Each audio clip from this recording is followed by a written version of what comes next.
Hello' everyone, কি খবৰ? ভালনে সকলোৰে? আজি মই আপোনালোকলৈ লৈ আহিছোঁ এটা বহুতেই বেছি টেষ্টি ৰেচিপি। তেন্তে বলকচোন আজি ৰেচিপিটো আৰম্ভ কৰোঁ। আৰু যদি মোৰ চেনেলটো আপোনালোকে নতুনকৈ চাইছে তেন্তে প্লিজ ছাবস্ক্ৰাইব কৰি দিব আৰু ভিডিঅ'টো ভাল লাগিলে লাইক এটা কৰি দিব। এই জলকীয়াখিনি দেখিছেনে? অকণমানো জ্বলা নাই। এইখিনি ঘৰতে লগা জলকীয়া হয়। আৰু দেখিছেনে জলকীয়াখিনি ইমান দীঘল দীঘল। যিহেতু জলকীয়াখিনি অকণমানো জ্বলা নাই, ভাবিলোঁ কিবা এটা ৰেচিপি বনাই দিওঁ বুলি আৰু আপোনালোকৰ লগতো শ্বেয়াৰ কৰোঁ বুলি। তেন্তে বলকচোন ৰেচিপিটো মই কেনেকৈ বনালোঁ চাওঁ। তাৰ কাৰণে আলু কেইটামান মই বইল কৰি লৈছোঁ আৰু ইয়াতে দি দিম মই জিৰা গুড়ি,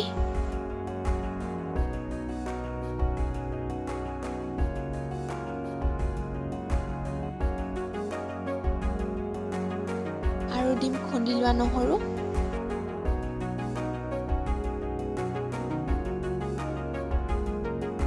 সোৱাদ অনুসৰি নিমখ, হালধি আৰু এইখিনিতে ভালদৰে মিক্স কৰি ল'ম। এইখিনি মোৰ হৈ গ'ল। পিচি লোৱা চাউল দাইলত নহৰু, হালধি আৰু নিমখ দি কিনে মিক্স কৰি ল'ম। পেন এখনত মই তেল অকণমান গৰম কৰি লৈছোঁ। তাতে দি দিম মই কাটি লোৱা পিঁয়াজ। মোৰ পিঁয়াজখিনি ৰঙা হৈ গৈছে আৰু মই তাতে দি দিম মিক্স কৰি থোৱা আলুখিনি আৰু এইখিনিতে ভালদৰে লৰাই থাকিম। এয়া মোৰ আলুখিনি হৈ গৈছে। চব কিমান ধুনীয়া ৰং এটা উঠিছে। এইখিনি হৈ গ'ল কাৰণে এতিয়া উলিয়াই ল'ম এইখিনি বাতি এটাত। জলকীয়াখিনি মই মাজতে ফালি ইয়াৰ পৰা গুটিখিনি উলিয়াই দিছোঁ।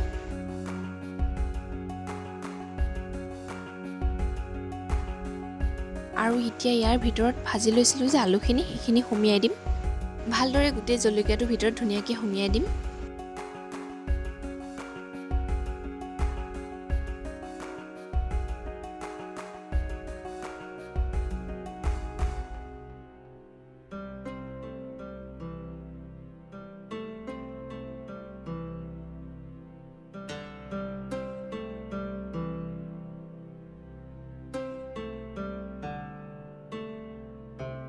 এয়া দেখিছেনে, মই এনেদৰে সুমিয়াই লৈছোঁ। আৰু এতিয়া গোটেইবিলাক জলকীয়াত এনেদৰে সুমিয়াই ল'ম। আৰু এতিয়া চাউল দাইলৰ পেষ্টখিনি জলকীয়াটো এনেদৰে লগাই ল'ম আৰু এইখিনিতে এটা এটা কৰি ভাজি ল'ম।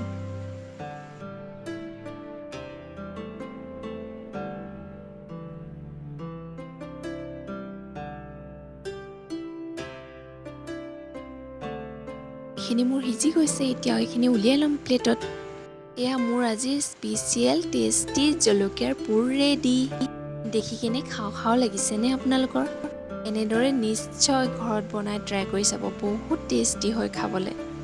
গৰম গৰম ভাত আৰু দালিৰ লগত খাব বহুত য়াম হয় খাবলৈ। ঘৰত আলহী আহিলে আপোনালোকে এনেদৰে বনাই খুৱাব পাৰে। চ' গাইজ, নিজেও খাওক, আনকো খুৱাওক। আৰু যদি ভিডিঅ'টো ভাল লাগিলে তেন্তে প্লিজ লাইক এটা কৰি দিব। আৰু যদি মোৰ ভিডিঅ' নতুনকৈ চাইছে তেন্তে প্লিজ ছাবস্ক্ৰাইব কৰি দিব। তেনেহ'লে আকৌ এটা নতুন ভিডিঅ'লৈ অহাৰ প্ৰতিশ্ৰুতিৰে বাই বাই।